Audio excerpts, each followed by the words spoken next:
انتہائی واجب الاحترام عزتمندو مشرانو، یقیناً مرگ حق دے او هر یو انسان ته به مرگ راځي.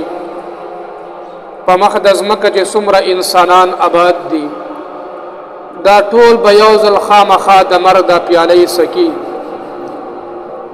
ځکه الله جل شانه فرمایي کل نفس ذائقة الموت، هر یو نفس سکون کې د مرګ دی. عزتمند ورونو که موږ او تاسو په دنیا کې وګورو داسې ډېر خلک شته دي چې هغوی د قرآن کریم نه انکار کوي، هغوی د جنت او د جهنم نه انکار کوي، هغوی د قیامت نه انکار کوي. د داسې خلکو هم کمی نشته چې هغوی د الله جل شانه نه انکار کوي، بلکې ډېر خلک داسې هم شته چې هغوی د الله جل شانه د ذات نه انکار کوي.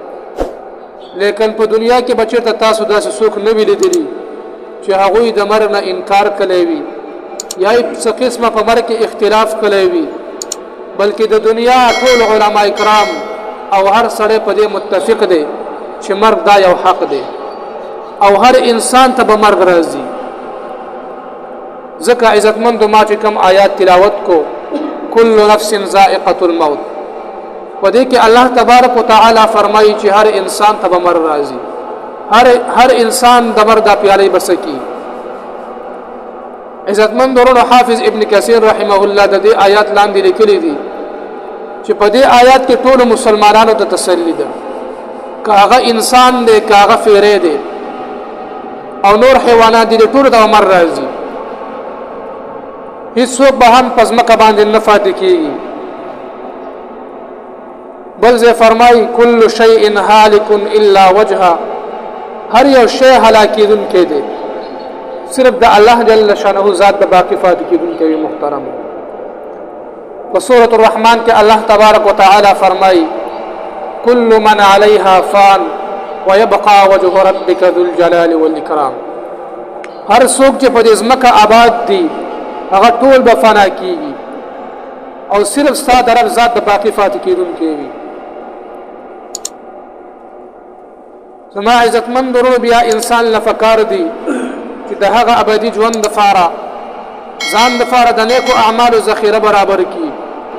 ټول عمر انسان په دنیا پسې منډې نه وي بلکې ځان دپاره د نیکو اعمالو ذخیره برابر کړي.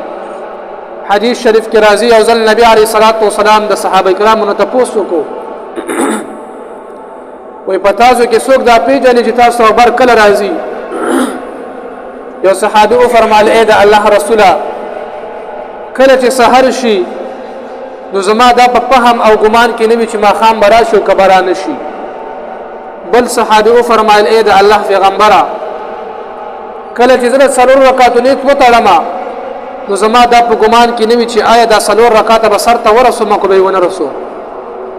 پیغمبر علیه الصلاة والسلام په خپله وفرمایل چې زما په خپله دا حال دی کله چې زه د 2 رکعاتو نیت وتړم ما یو طرف ته سلام ګرځولی وي او بل طرف ته مې نه وي ګرځولی، زما په ګمان کې دا هم نه وي چې زه به دې بل طرف ته سلام وګرځم او که به یې ونه ګرځم. عزتمند ورونو هغوی ته به دا مرګ داسې یقیني ښکارېدو، په مرګ باندې داسې یقین جوړ شوی و.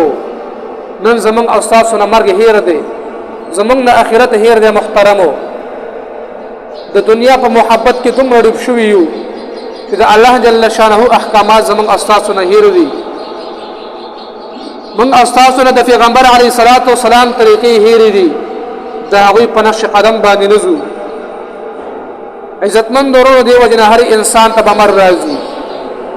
ځکه قرآن کریم کې الله جل شانه فرمایي لكل امة اجل اذا جاء اجلهم لا يستأخرون ساعة ولا يستقدمون.